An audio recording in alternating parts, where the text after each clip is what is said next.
और केवल एक अंजलि में नहीं, भले वो इतना सा प्रसाद दे पर अंजलि दोनों होना चाहिए। भैया थोड़ा सा इस प्रसाद का भाव दीजिए, थोड़ा सा सुख मिलेगा, इस प्रसाद का भाव दीजिए। शंभु शरणे पड़ी मांगू घड़ी रे, दुख काटो दया करी में दर्शन। उस व्रत का मूल आनंद हमें प्राप्त। जितने बेटे बेटियां कंपटीशन एग्जाम की तैयारी कर रहे हैं, जितने बेटा बेटियां नौकरी की तैयारी कर रहे हैं, मैं उनसे कहूंगा आप मेहनत करो, खूब करो, दिल से करो, अच्छी करो, दम से करो, मेहनत में कमी मत आना। उसके साथ बहुत बहुत ध्यान देना, किस्मत मौका देती है। किस्मत जम के बोलो, मौका देती है, और हमारी मेहनत चौका लगा देती है।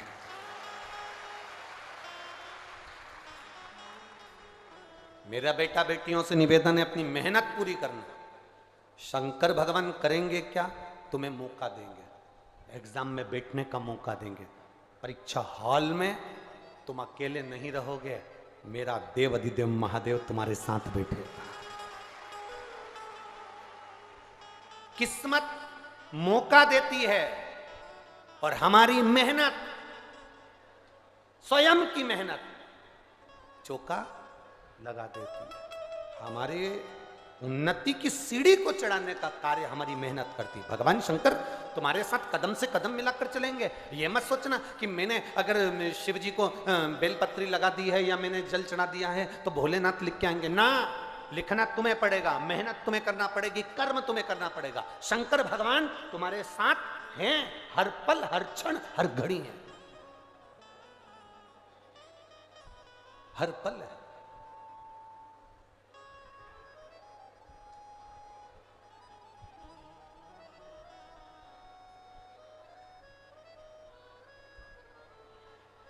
यहां पे कथा सुनने के लिए कोई टीचर लोग बैठे हैं क्या?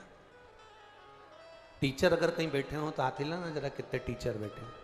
हाँ, हाथ हिलाओ जरा। हैं सब? चाहे प्राइवेट स्कूल के हो चाहे सरकारी के हो, टीचर तो है ना? ठीक है। आप लोग बच्चों को पढ़ाते हैं, बच्चे विद्याध्ययन करते हैं, आप मेहनत करते हो, बच्चे को पढ़ाते हो, बच्चा भी मेहनत करता है, तब बच्चा परीक्षा के समय पर आपका चेहरा देखता है, एग्जाम के समय पर बच्चा आपका चेहरा देखता है। तो टीचर क्या कहते हैं? देख, तो चिंता मत कर, मेहनत कर, अच्छी मेहनत कर, टेंशन मत ले, मेहनत अच्छी कर, पढ़ाई अच्छी कर, बाकी के सब परमात्मा पर छोड़ और तू अच्छी मेहनत कर कर जो लिखेगा लिख।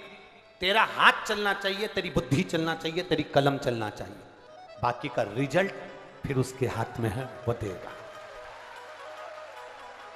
रिजल्ट उसके हाथ में। हम मेहनत करें ही नहीं और सोचें कि मिल जाए तो ना। कार्तिकेय बाबा ने व्रत किया, व्रत का प्रभाव यह हुआ कि उनका मित्र मिल गया। मित्र ने पूछ लिया अपने मित्र से, कार्तिकेय से, शनानंद कार्तिकेय तूने मुझे कैसे प्राप्त करा? मित्र ने कहा मैंने 16 सोमवार का व्रत किया था। उस व्रत का विधान क्या है? व्रत का विधान बताया। दिन में ये 16 सोमवार का जो व्रत है, प्रथम सोमवार को अब उठा रहे हैं, सावन के महीने से, बैसाख के महीने से, मार्गशीर्ष के महीने से, जिस महीने से पहले सोमवार से इसको उठाया जाए।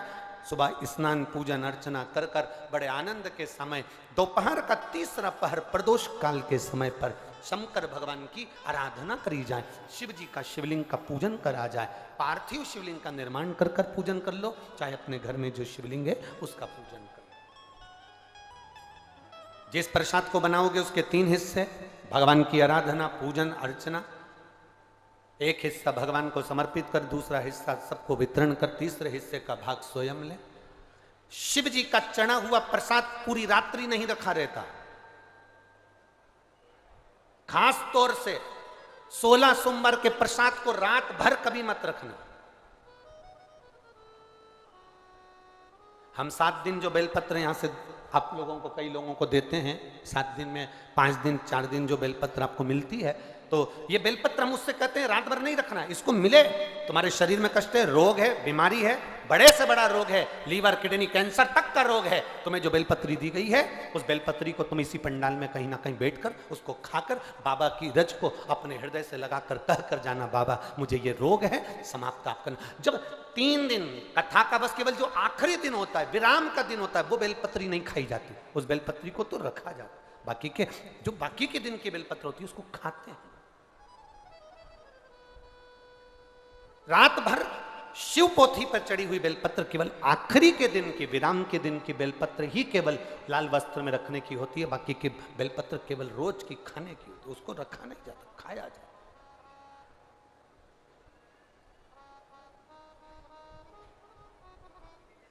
उसको प्राप्त किया। जैसे अशोक सुंदरी पर चढ़ी हुई पीपल के वृक्ष की, पीपल के पत्ते की अग्रभाग अगर शिव जी की अशोक सुंदरी की ओर स्पर्श करा हुआ, कितना भी दमाओ, कितनी भी श्वास की बीमारी हो, फेफड़े कितने भी कमजोर हो गए, उस पीपल के पत्ते का अग्रभाग हमारे उस श्वास को ठीक करती, दमा को ठीक करती। अशोक सुंदरी था इसमें।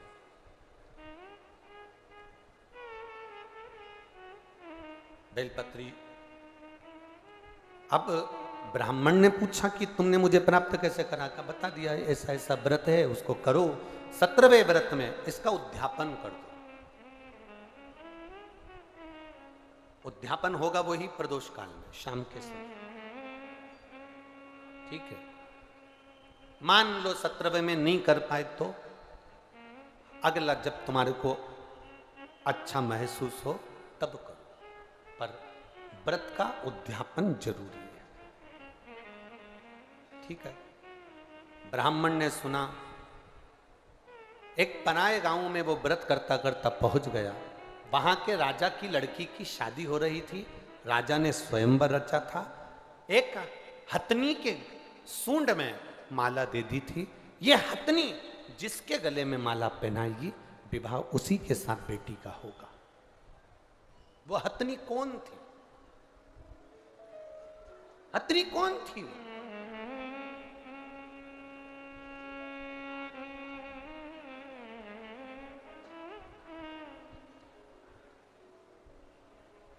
अगर नरसिंह पुराण को आप पढ़ेंगे तो नरसिंह पुराण में लिखा हुआ है, राजा के नगर में हथनी के सूंड में माला दी गई, ये माला जिसके गले में पहनाएगी उसी के साथ मेरी बेटी का विवाह होगा। वो हथनी कौन थी? ऐसे संकल्प पहले के राजा लेते थे। वो संकल्प क्यों लेते थे? जनक जी ने संकल्प लिया, जो इस धनुष को उठाएगा चढ़ाएगा उसी के साथ बेटी ब्याहूंगा। तो जनक जी को क्या पड़ी जो उन्होंने ये संकल्प लिया?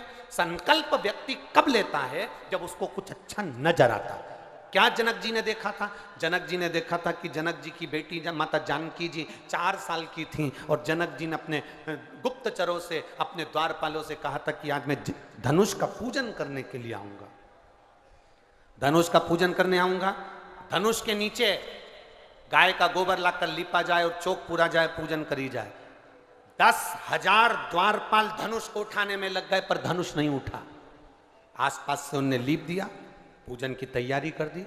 इतने में जानकी जी ने आकर देखा, 4 साल की जानकी जी आकर देखती हैं, पूछती हैं द्वारपालों से, काका जी आपने धनुष के नीचे तो लीपा ही नहीं, पिताजी कितने नाराज होंगे।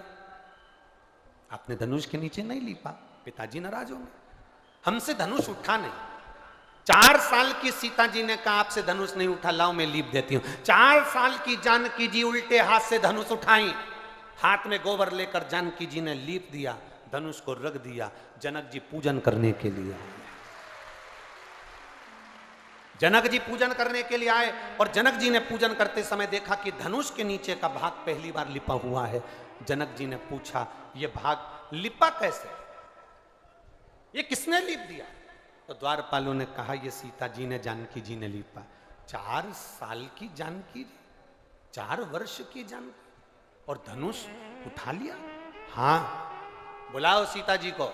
जानकी जी को बुलाया गया और जानकी जी को बुलाकर पूछा गया, बोलो जानकी, ये धनुष कैसे उड़ गया? सीता जी ने अपने उल्टे हाथ से धनुष उठाकर सीधे हाथ से लीप कर बता दिया। जैसे लीप कर बताया, जनक जी ने संकल्प ले लिया, मेरी बेटी का विवाह मैं उसके साथ करूंगा जो सीधे हाथ से धनुष उठाएगा, चढ़ाएगा, तोड़ देगा, बेटी उसी के साथ ब्याह दूंगा।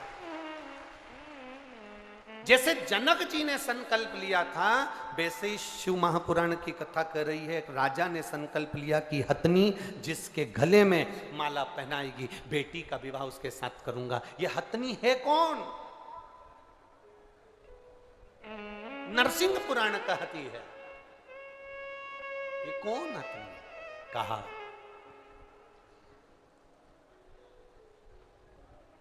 ये वो हथनी जिसने जन्म से शंकर के मंदिर की चौखट पर इसका जन्म हुआ। एक हथनी ने इसको जन्म दे दिया, मां प्राणों को छोड़कर चली गई थी। एक व्यक्ति रोज शिव मंदिर जाता था और इस हथनी को सहलाकर जाता था। हथनी धीरे धीरे बड़ी होती गई, शिव की आराधना में यह हथनी भी डूब गई। कहते हैं हजारों हजार ऋषिवर की बुद्धि में जितना बल था, उस हथनी में उतना बल सोचने का और समझने का था कि किसका भाग्य क्या कहेगा, वो हथनी समझ जाती थी। राजा ने उसी हथनी के गले में माला पहनाने के लिए दी कि ये माला तुम अपने सूंड में रखकर जिसको पहनाओगी उसी के साथ बेटी का विवाह होगा। हथनी ने राजा की लड़की को देखा था कि इसका भाग्य क्या कहता है। ब्राह्मण के गले में, जो मित्र थे कार्तिकेय जी के, उनके गले में माला पहना दी गई। माला पहनाई, विवाह पक्का हो गया।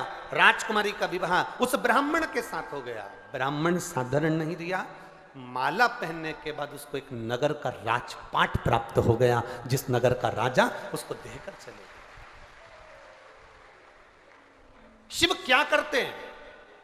कई लोग कहते हैं शंकर भगवान करते क्या, शिव जी करते क्या? हम कहते हैं शंकर भगवान का केवल एक ही काम है, जो लिखा विधाता ने तुम्हारी किस्मत में, जो दुख विधाता ने लिखा, शिव जी का एक काम है। तुम जब शंकर भगवान के शिवलिंग पर जल चढ़ाते हो तो शिवलिंग पर जो चंदन लगा रहता है वो जल चढ़ाने से धुल जाता है। जब तुम शिवजी पे जल चढ़ाते हो तो चंदन धुलता है, श्रृंगार धुलता है। उसी तरह शंकर जी पे जल चढ़ाते समय वो जल तुम्हारे भी दुख को धो देता है, दुख को धो। रोज रोज किसी के यहां जाओगे ना तो तुम्हारी इज्जत घट जाती है। घटती है कि बढ़ती है? बोलो बोलो, जम के बोलो जरा। घटती है। रोज रोज किसी के दरवाजे पर जाओगे तो इज्जत घटेगी, पर रोज रोज महादेव के दरवाजे पर जाओगे तो इज्जत बढ़ेगी।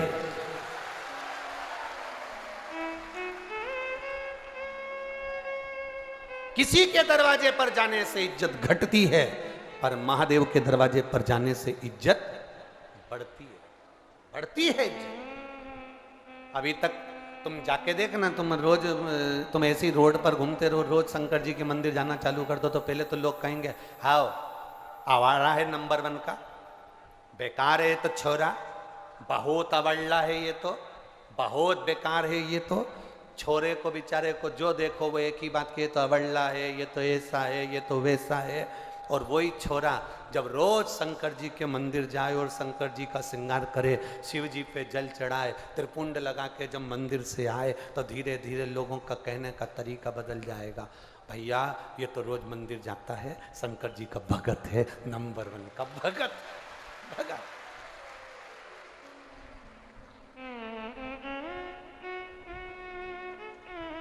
की भक्ति इसके अंदर, शिव का गुणगान इसके अंदर। अब शादी हो गई, राजकुमारी आ गई। राजकुमारी ने पूछ लिया अपने पति से, मैं एक राजा की लड़की, तुम एक ब्राह्मण के बेटे, मैं कैसे मिल गई तुमको? कहा 16 सोमवार के व्रत के फल से मिली। व्रत का फल इतना होता है, एक बेटा मुझे चाहिए, पुत्र की कामना से उसने 16 सोमवार का व्रत करा, उसको एक पुत्र भी हो गया। पुत्र होने के बाद पुत्र धीरे धीरे बड़ा भी हो गया। बड़ा होने के बाद पुत्र ने एक दिन पूछ लिया, अम्मा मैं राजघराने में जन्म ले लिया, ऐसा मैंने कौन सा पुण्य करा था? कभी आप भी विचार करना, चौराहे पर खड़े हुए भिखारी को देखना, किसी भिखारी को देखना, किसी बीमार व्यक्ति को देखना, किसी बहुत ज्यादा कष्टप्रद व्यक्ति को देखना, और उसको देखकर अपने आप को तुम जरूर देखना, और देखकर महादेव से प्रार्थना करना, बाबा तूने बड़ी कृपा करी, मुझे चौराहे का भिखारी नहीं बनाया, मुझे कुछ अच्छा बनाया। तूने बहुत अच्छी कृपा करी, अच्छे घर में मुझे जन्म दिया। तूने बहुत अच्छी कृपा करी जो मुझे इस भारत की भूमि पर जन्म दिया। तूने बहुत अच्छी कृपा करी जो तूने मुझे मध्य प्रदेश में जन्म दिया। तूने बहुत अच्छी कृपा करी जो तूने मुझे छिंदवाड़ा में जन्म दिया। तूने बहुत अच्छी कृपा करी जो मुझे पूरा शरीर दिया, पांव, हाथ, आंख, मुख सब दिया, सारे डिपार्टमेंट दो दो दिए। पांव बोलते जाओ तो हाथ, नयन, श्रवण, जिह्वा। भगवान को भी मालूम था एक ही गजब कर जाएगी, पूरे छिंदवाड़ा में आग लगा जाएगी। एक ही बहुत, जीवान दो नहीं दिए, जीवान एक, और उसको भी नीचे से बांध दिया। जीवान को कभी दर्पण में, कांच में देखना, नीचे से बंधी है 3 जगह से, और देखा ये बहुत ज्यादा बोलेगी तो इसके आसपास 32 सैनिक लगा दिए, 32 दांत, ज्यादा बोले तो काट दे। इन्होंने देखा सैनिक से भी काम नहीं चलेगा तो ये जीभान के लिए फाटक लगा दिए, होठ, ज्यादा बोले तो मुंह बंद रखो। और ये जीभान इतनी एबली, पूरे मोहल्ले में कहीं का इतना एबला नहीं होगा जितनी जीभान एबली, इतनी एब। एक दिन इस जीवान ने दांतों से कहा, तुम मेरे 32 भाई हो, ए 32 भाई तुम मेरा ध्यान रखना।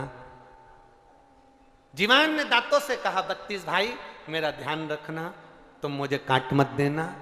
32 भाइयों ने कहा, बेन तेरी सौगंध खाते हम तुझे नहीं काटेंगे, पर तू हमारा ध्यान रखना, किसी से आड़ी टेढ़ी मत के देना, नहीं तो 32 एक बार में निपट जाएगा, एक बार।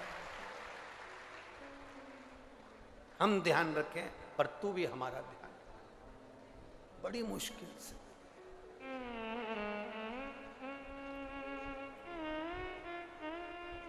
वो कहते ना, इस जिह्वा को रोग लगा है, दिन भर चुगली करने।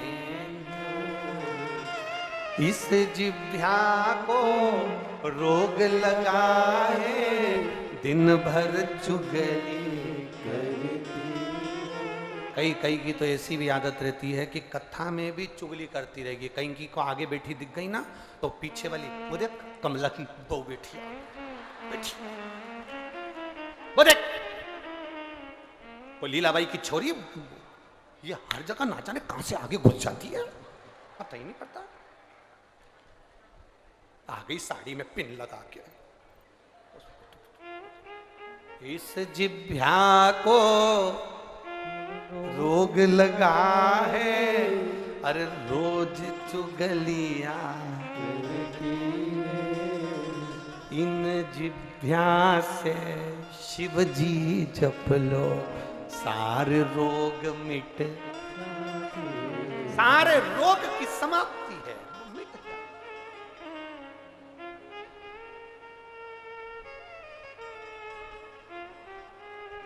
सब मिट।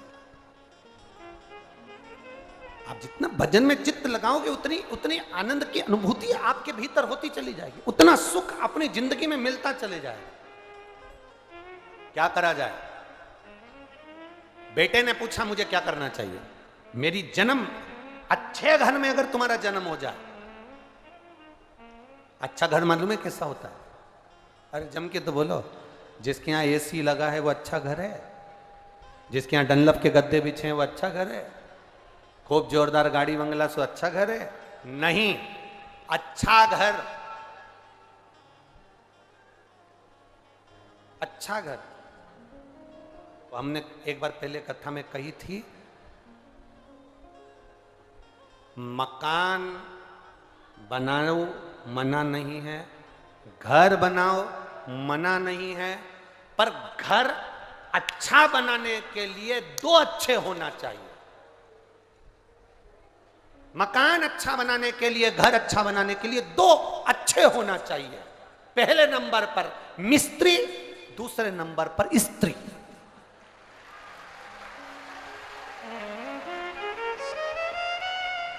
अगर ये दो अच्छे हैं तो तुम्हारा घर अच्छा है। मिस्त्री थोड़ी सी भी मिस्टेक कर देगा तो बाथरूम में पानी भरा की भरा ही रहेगा, झाड़ू लगा लगा के निकालना पड़ेगा, वाइपर से निकालना पड़ेगा। मिस्त्री गड़बड़ होगा तो दीवार में सिड़न आ जाएगी, मिस्त्री गड़बड़ होगा तो खिड़की में से पानी अंदर घुस जाएगा। और अगर स्त्री थोड़ी भी अगर गड़बड़ निकली गई तो तू दुकान छोड़ के घर कभी नहीं आएगा, ये निश्चित है। घर अच्छा बनाने के लिए दो जरूरी है, एक मिस्त्री और दूसरी स्त्री। स्त्री अच्छी हो और मिस्त्री थोड़ा बहुत गड़बड़ भी होगा तो चल जाएगा। मकान अपना है पर ये जगदम्बा अच्छी होना चाहिए, नहीं तो दिन भर चंद्र घंटा बंद कर दो। ये ठीक जरूर, नहीं तो रोज सुबेरे से लेके शाम तक आरती गाते रहोगे। अम्बे तू है जगदम्बे काली, जय हो छिंदवाड़ा वाली, हम सब उतारे तेरी आरती।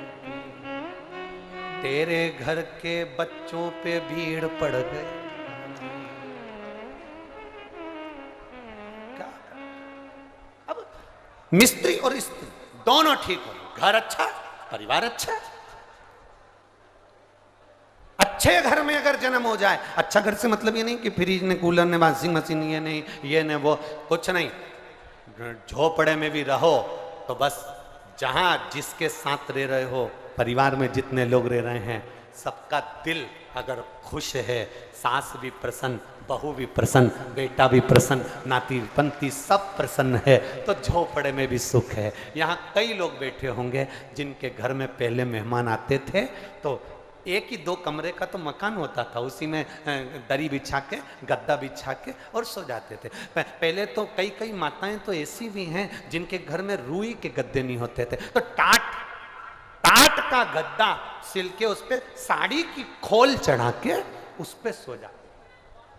मेहमान एक हॉल के अंदर सारे मेहमान, जो आता था वहीं रहता, जो आता वहीं सोता। धीरे धीरे तुमने सोचा मकान छोटा पड़ता, मकान बड़ा कर लिया। जितना बड़ा मकान होते चले गया, मन छोटा होते चले गया। अब बड़ी बहू सोचती है कि हमारे मेहमान हम झेल लेंगे, छोटी बहू अपने मेहमान, सास के मेहमान सास झेले। आज के ज़माने में मकान तो बड़ा हो गया, मेहमान अगर घर में आते हैं तो बड़ी बहू अपना कमरा छोड़ के नहीं आती, छोटी अपना कमरा छोड़ के नहीं आती। बेचारी सास धीरे धीरे जाके 2 गिलास पानी लाकर पिला देती है, मेहमान को वो झेल लेती। मेहमान पूछते भी हैं, बड़ी बहू नहीं दिख रही, अब उसको कौन के, कौन के। कभी कभी तो पूरी पुराण की लीला भी पलट जाती, हमने देखा है कई बार। एक बार हम लोग हैदराबाद जा रहे थे तो हैदराबाद जाते जाते हमारी जो ट्रेन का टिकट था उसमें इधर सामने की 2 बर्थ थी, एक पति पत्नी की, और इधर की बर्थ हमारी थी, तो हमारे सब बच्चों के साथ हम बैठे थे। अब इधर की बर्थ थी, वहाँ पर लोग बैठे,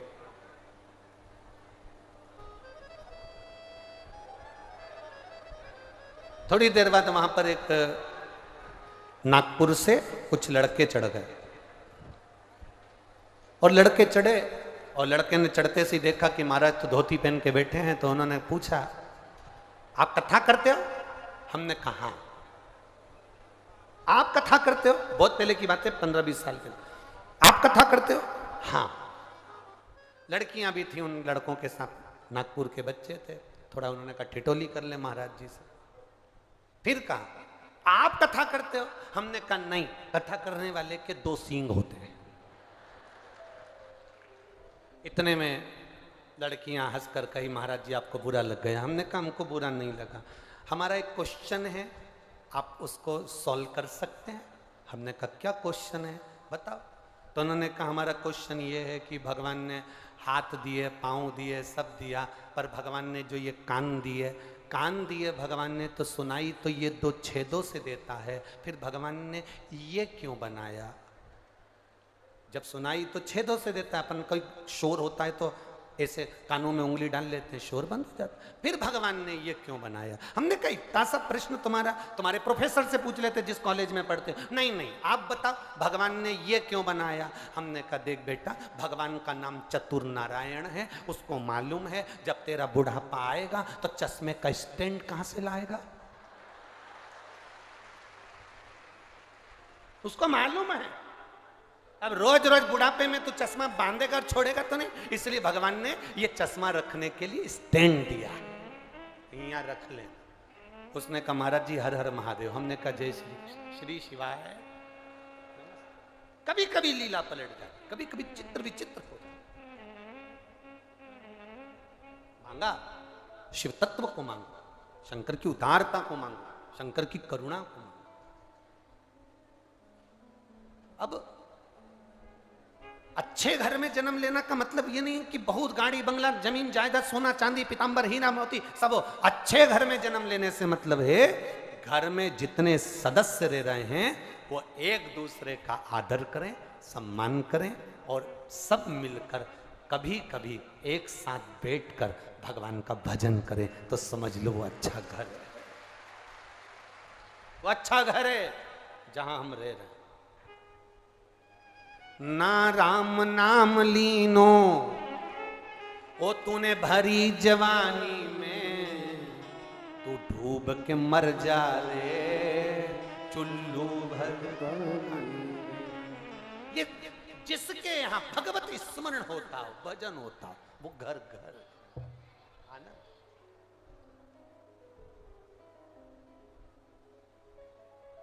जहां भजन ही नहीं है वह आनंद। बेटे ने अपनी माता से पूछा माँ इतने अच्छे घर में मेरा जन्म हुआ, मैंने करा क्या था? अगर अच्छा हाथ मिल जाए, नेत्र अच्छे हैं, शरीर अच्छा है, कोई बीमारी तुमको नहीं है, तुम अपने आराम से 2 रोटी कमा रहे हो और खा रहे हो, तो दुनिया के सबसे सुखी व्यक्ति तुम हो, दुनिया के सबसे प्रसन्न जीव आप हो, आनंदित जीव आप। भगवान को धन्यवाद दिया करो, मैं अच्छे घर में जन्मा, मेरे को अच्छा सुख दिया। अब बोले माँ मुझे भी 16 सोमवार का व्रत करना। घर में जो बच्चा बच्ची होते हैं, बेटा बेटी होते हैं, वो भी कहते हैं माँ एक बार मुझे भी पशुपति व्रत करना। माँ मुझे जन्माष्टमी का व्रत करना है, पशुपति व्रत करना है, शिवरात्रि का। बच्चे भी कहते हैं हम भी करेंगे। माता पिता को चाहिए कि उस बच्चे से कहें कि करो व्रत, मना नहीं है, करो।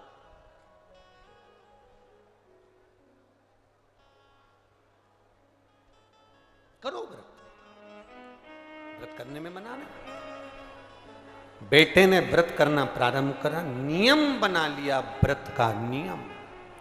एक बार की बात है, बेटे ने जब व्रत किया, व्रत करते करते दूसरे नगर के राजा ने अपनी बेटी, इकलौती बेटी के लिए लड़का ढूंढने भेजा।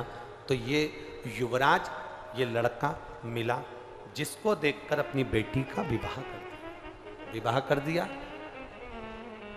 बुजुर्ग राजा के पास में कोई नहीं था संभालने के लिए, तो पूरा राज ठाट इसको दे दिया। रानी ने अपने पति से पूछा कि मेरी शादी तुम्हारे साथ में हुई, तुमने पुण्य कौन सा करा था? उसने कहा मैंने केवल 16 सोमवार का व्रत किया, उसके सिवाय कुछ नहीं किया। उसका पुण्य इतना प्रबल है? हाँ। इतना प्रबल? हाँ, अभी भी तुम व्रत करते हो? हाँ, 16 सोमवार। हाँ, एक बार 16 सोमवार का व्रत का कार्य था। पति ने अपनी पत्नी से कह दिया कि पूजन का सामान लाकर दे दो। शिव महापुराण की कथा यहां तक वर्णन करती है, पशुपति व्रत करो तो अपने हाथ से प्रसाद बनाओ, पशुपति व्रत करो तो अपने हाथ से थाली लगाओ।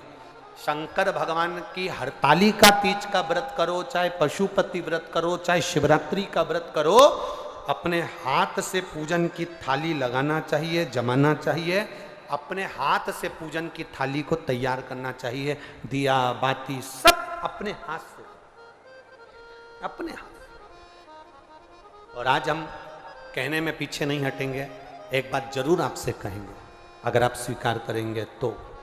पशुपति व्रत करने वाली माताओं से निवेदन है, आप जो मंदिर में 6 दिए लेकर जाती हो, उस 6 दिए में जो बत्ती बनाकर ले जाती हो, वो बत्ती बाजार की बनी होने की अपेक्षा रुई से अपने हाथ से बनाकर लेकर जाना। फिर पशुपति व्रत का फल मिले कि ना मिले बताना जरूर। बाजार की बनी बनाई बत्ती, यहां तक पशुपति व्रत में हमने यहां तक कहा कि बाजार का प्रसाद नहीं, अपना बनाया हुआ प्रसाद रखो। बोला था कि नहीं बोला था? जितनी माताएं बेटी बोलो जरा जम के, बोला है ना? अपने मीठे चावल बना लो, हलवा बना लो, खीर बना लो, जो 3 हिस्से कर सको वो बना, अपने हाथ से सिद्ध करो। 6 दियों में जो बत्ती रखो वो भी अपने हाथ से बटी हुई, अपने हाथ से बनी हुई। बाजार की रखोगे, फल कितना मिल रहा है हमको नहीं मालूम, पर एक बार इस शिव महापुराण के कहने से अपने हाथ से रुई को बटकर बत्ती बनाकर 6 दिए में रखकर प्रसाद रखकर पशुपति नाथ का व्रत जब करो, 6 दिए जमीन पर रखकर 5 दिए प्रज्वलित कर कर, 1 दिया जो बिना जला है उसको थाली में रखकर प्रसाद का 1 हिस्सा वापस लेकर जब अपने दरवाजे पर दिया लगाओ, अपनी हाथ से बनी हुई बत्ती 5 मंदिर में, 1 अपने दरवाजे पर जब तुम लगाओगे, उसका जो फल मिलेगा आपको सोच से परे होगा, उसका एक आनंद ही दूसरा है। रेडीमेड जमाना हो गया, चंदन भी रेडीमेड, बाती रेडीमेड, सब सामान रेडीमेड। 2 चीजें तो अपनी करो खुद की। क्या क्या? एक पशुपति नाथ का प्रसाद और एक पशुपति नाथ के मन पूजन में लगने वाली बाती, ये तो अपनी करो। 2 चीजें अपनी हो, एक प्रसाद एक बाती, बाती भी अपनी हो, बाती अपनी हो। कितना सुंदर प्रसंग है। स्कंद पुराण का यह प्रसंग आपने पहले भी सुना होगा। एक बुढ़िया के घर में बच्चे नहीं हुए, एक बुढ़िया के घर में उसके बेटे के यहां संतान नहीं हुई, पोते का मुंह नहीं देखा उसने, दुखी रहती थी, सबको गाली देती थी, सारे देवताओं को गाली देती थी, संतों को गाली देती थी, सबको गाली। कोई संत उसके यहां मांगने चले जाए तो वो मारने दौड़ती थी। बुढ़िया एक दिन पोछा लगा रही थी, एक संत उसके यहां मांगने के लिए आ गए। बुढ़िया ने पोछा लगाते लगाते वो पोछा ही उठा के संत को फेंक के मार दिया। ले ये रख ले। पोछा लगाने का पोछा फेंक कर मारा। उस पोछे को संत ने उठाया, धोया, धुलवाया, धुलवा कर उस पोछे को धुलवाने के बाद उसकी जो चिंदी थी उसको मट कर दिया लगा दिया। आज मालूम नहीं था संत को कि शिवरात्रि है, मालूम नहीं पड़ पाया, उसने बस दिया लगा दिया। भगवान के आगे नहीं, बस प्रकाश करने के लिए उसने दिया लगाया था। जिस झोपड़े में रहता था वहां शिवलिंग था, वहीं पर दिया लगाकर बैठ गया।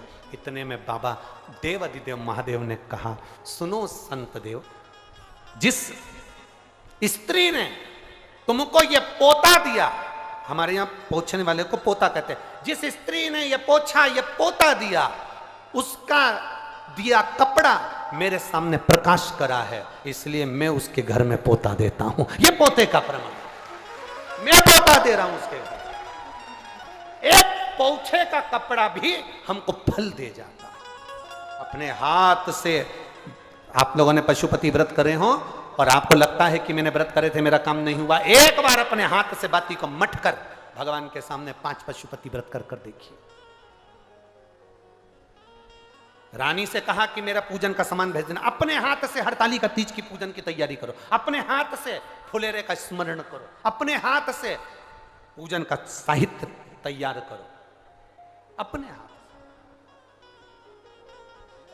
अब संतान, अब यहां उसने अपनी रानी से कहा मुझे सामान ला दो, रानी ने नौकरानी के हाथ, दासी के हाथ सामान भेज दिया पूजन का। आकाशवाणी हो गई, तेरी रानी ने शिव का अपमान कर दिया, इसको बाहर निकाल दिया गया, दर बतर ठोकर खाती रही। शिव का आप भजन करो ना करो, रानी केवल नौकरानी के हाथ, दासी के हाथ सामान भेज देती, चल जाता। रानी ने गलती कौन सी करी? रानी ने केवल एक गलती करी, और रानी ने दासी से कहा जा, मेरा पति तो दिन भर ढोंग और प्रपंच में लगा रहता है, उसमें तो अकल ही नहीं है, उसकी बुद्धि काम नहीं करती। क्या होता है शंकर जी की पूजन करने से? क्या होता है 16 सोमवार का व्रत करने से? आप